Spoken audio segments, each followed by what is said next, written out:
Over the last few days, you've seen me post lots of exciting content building up to my Spring Steam Gala on my model railway. This one is called Giants of the LMS, and there are some big locos which I'm really excited to showcase over the Gala weekend. Yeah, this is kind of a bonus video. The actual Gala, the first half of the Gala has already happened when you're seeing this, because I'm going to be doing it over the Friday and the Saturday. Saturday being the big day where all locos are in action. Over the Friday, I'm going to be doing some driver experiences with a brand new loco of mine. It's going to be Royal Scot. First time I've used it. It's never been out of the box. I received it as a Christmas present. It's actually the Pete Waterman Hornby collection model. But yeah, really excited to run it on a layout for the first time. So I wanted to maximise its use and have a go at doing something different, hence the headboard. So yeah, and there's also going to be lots of stuff going on the Saturday, and I'm going to talk to you about the timetable and all the things that I've planned for this Gala, as well as showing you the information flyer that I've done, and yeah, talking to you about all of the prep that goes into building up to a Gala like this, as well as the locomotive fleet as well, and the context behind what locos are featuring and why. So yeah, really excited to bring you this video today. I hope you enjoy it, and let's get right into it. All right, here we are on the layout. So the first job that I had to do was clean the track. It was due to be cleaned. The layout's been out for 2 months now, so yeah, a lot of dust, etc. So for this, I used the DAPL track cleaner. It's a brilliant device. It can vacuum the track, which is the first thing I started with, and it picked up so much dust and debris, which you can't see from the naked eye. Brilliant piece of kit.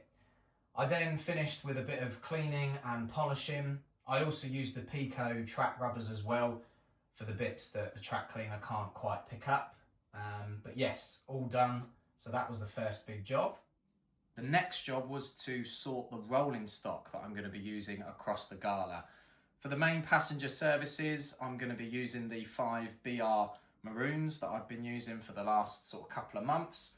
I really like using these coaches. They're actually Lima, so an older brand, but they give that kind of heritage, authentic feel to them because they are a bit older, a bit more run down. So I quite like using them. And of course, the colour is very appropriate for LMS region. And as you can see at Scaledale Junction, we've got the 3 Mark 1 Blood and Custards. These are actually mainline coaches. So again, similar with Lima, they sort of give you that kind of older feel to them, which I quite like. But more to the point, I've replaced the wheels on these not long ago, but they're the only coaches so far that can actually navigate through the points at Scaledale Junction without derailing. So yeah, obviously very important for movements in and out of the sidings, and also getting onto that inside loop to Cooper's Crossing. So going to be using those again, and I've got a rake of 8 BR wagons with a brake van at either end. LMS were renowned for hauling coal, stone and other minerals up and down their routes, so I wanted to try and mimic that on the inside line and have a bit of variation there too. I will be running a longer rake on the outside line later on with the 8F in the Gala on the Saturday, so yeah, that'll be an opportunity to have a longer train, which is more realistic. But yeah, that's what we've gone with so far. I've also had to make the decision to replace my Pullman carriages because the other ones that I used to use, the one with the working lamps inside by Hornby, one of them, I think it was the kitchen car, kept coming off at the express point as we enter Goflin Mount. And honestly, I've tried to figure out why that was happening, even swapped the order of coaches around, but that didn't seem to do anything. So I've replaced them with the tried and trusted older railroad Pullmans, and I quite like them because they're named as well, and that's, you know, sometimes what you see on these heritage railways, you have the named Pullmans instead. So I've got those. And then just scanning over to the yard, as you can see, I've got a kind of mixed traffic load over here. So I've got an original LMS style coach, and then I've got some wagons as well. Now these wagons, all LMS region, Bestwood Ironworks and Settle Limes, lightly operated in the kind of LMS area. And then I've got a BR brake van at the back in grey livery. So yeah, that's going to make up the Ginties train on the Saturday. And now I'm going to move over to the actual fleet. So the first thing I'm going to do is talk to you about why I've kept some locomotives in the fleet and taken others out. And then I'm going to talk to you about the visiting locos. And as you can see, I've balanced their boxes precariously on the radiator. So hopefully that stays up whilst I'm speaking. But here we go. So the standard 2 and the standard 4 I've actually kept in the yards. And that is kind of a just in case, really. Because in the last Gala, we had a derailment. I had to swap a lot of things around and change a lot of the timings, and that was a bit uncomfortable. So this time around, I've kept both locos. They can operate on the inside or the outside loop, which is great. So if needs be, if something doesn't go as planned, I can throw one of those in and cover the service, which will be good. So yeah, without disrupting anything else. The reason why I've kept them sort of in the yard but not in the actual timetable is because they're not as well documented on LMS routes compared to the standard 5 and the 9F, which I've kept in. It's nice to keep black prints in, and my hypothetical story around that is in the previous Gala. If you haven't seen that, please do check it out. They were able to raise enough money at the railway to extend its loan deal. So yeah, making full use of having that on the layout again for this Gala. And who doesn't like a 9F, right? Very common on LMS routes. I've also kept in the Riddles WD Austerity 280. Again, it would be great to have this in the fleet because it didn't actually make an appearance in the last Gala. It wasn't part of the lineup. So again, common sight, perfectly appropriate to see this hauling LMS goods trains. But I've not actually factored that in this time around. I've actually put it only on passenger services because it is one of my strongest locos. So yeah, again, opportunity to do something different, a little bit out of the ordinary, which sometimes you see on heritage railways as well. Not everything is 100% authentic, but yeah, I wanted to get it in nonetheless. My favourite locomotive of all time. Now, if you haven't seen the short video of me explaining this, then I'll leave a link in the description for that as well. But Ginty number 47279, apart from Thomas, started everything for me.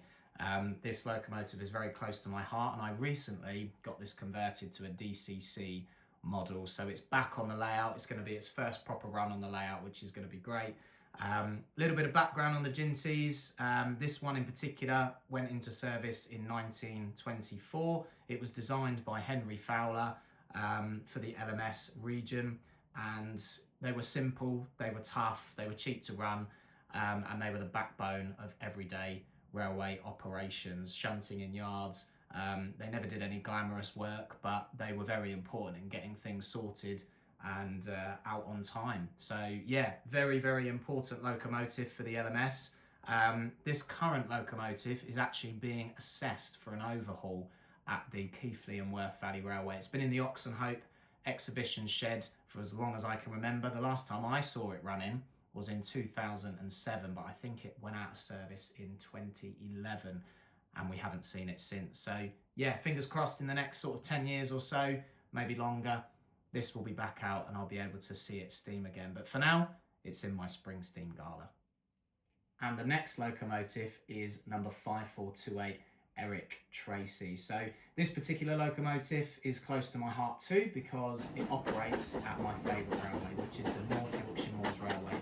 If you haven't been, please do try and check it out because it's a phenomenal railway. It really encompasses everything that a heritage railway should be. So yeah, it's the actual model itself is a collaboration between Rails of Sheffield, Locomotion Models and Hornby. It's a stunning model, and yeah, I'm really pleased to actually have a proper preserved Black 5. But yeah, this actual locomotive entered service in 1937.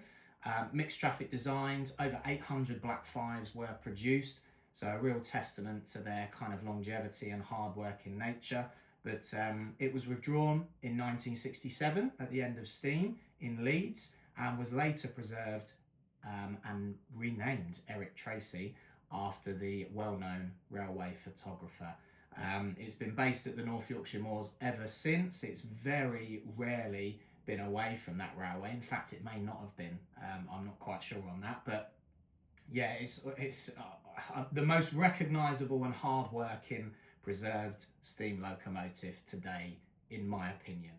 Poking out the back of the engine shed, I've got number 45690 Leander.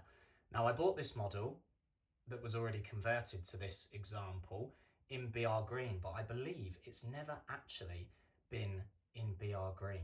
I can't find any photos of it in this livery, so I quite like the idea of that because, you know, although it's not 100% authentic, it's something different, and you often see different on heritage railways. So yeah, it was originally numbered number 5690 and later 45690 under British Railways, but it was named after the Greek hero via HMS Leander. It worked express passenger services across the LMS network, and it was withdrawn in 1964 and sent to Barry Scrapyard. Like many other survivors, it was mainline certified for preservation, and in 2019 it became the first Jubilee to run the Conwy Valley line in preservation. So yeah, very famous preserved express engine, still active on rail tours today. And moving on to the final two locomotives, I'm going to start with number 48151, the 8F, heavy freight locomotive designed by William Stanier, as was the Black 5, built during the World War II era for hauling those heavy goods trains on the LMS routes, and known for its power and reliability rather than its speed. But in preservation, it frequently has run mainline tours for, I believe it's West Coast Railways. I think it's at Carnforth at the moment under overhaul, and it was recently named in preservation Old Reliable, but I haven't got any nameplates for it. It's just the model as it was. But funny enough, interesting fact, this particular locomotive was often seen double-heading with engines like Leander on demanding routes. So that is something that I didn't know before this, and I haven't actually factored it into the timetable, nor have I tested it. And the final visiting locomotive is none other than Royal Scot, number 46100. Now, the original build was actually in the late 1920s, but it was rebuilt into this current condition in 1950. But it is renowned as one of the LMS's premier express passenger locomotives. It's operated on the West Coast Main Line all the way back since it was first built, and I believe it still operates there in preservation for mainline rail tours. But it's only one of two surviving rebuilt Royal Scots. I believe the other one is called the Scots Guardsman, but it has hauled many modern day steam specials, which is why I've rotated it into a few Pullman services and some heavy passenger duties as well. So yeah, it's been recently withdrawn from service. I think it was in 2024, pending overhaul after its boiler certificate expired. So a real flagship LMS Express engine, and I could not have this really. And it's a brand new loco for me, as I've already mentioned. So I'm really excited to see how it gets on.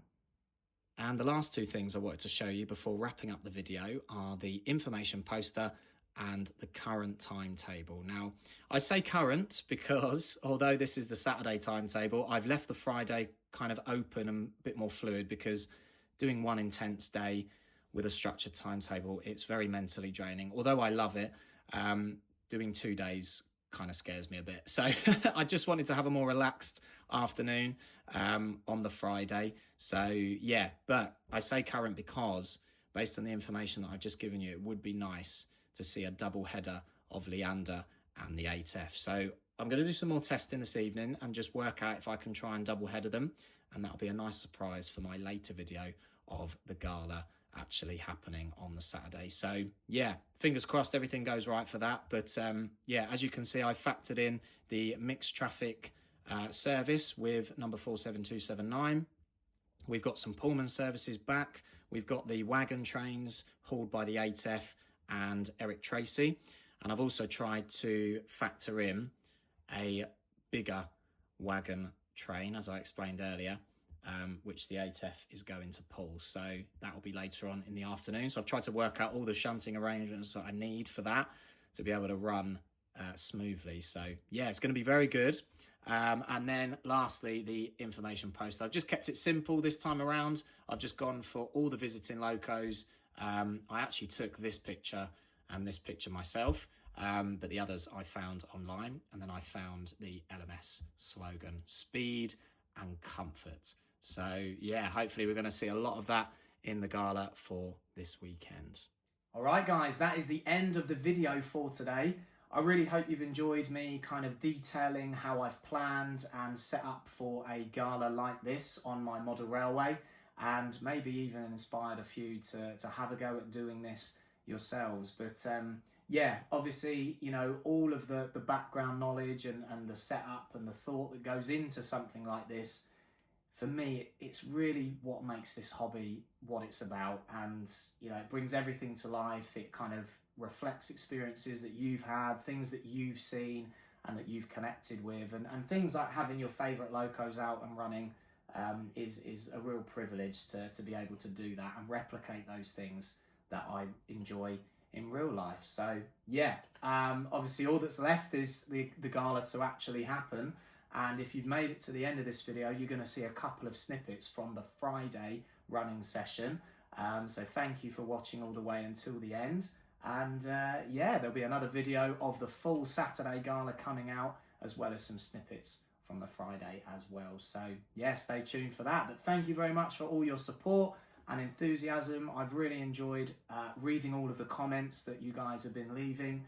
And it just makes me more excited to deliver more content to you. So yeah, thanks again, and I will see you for the next video.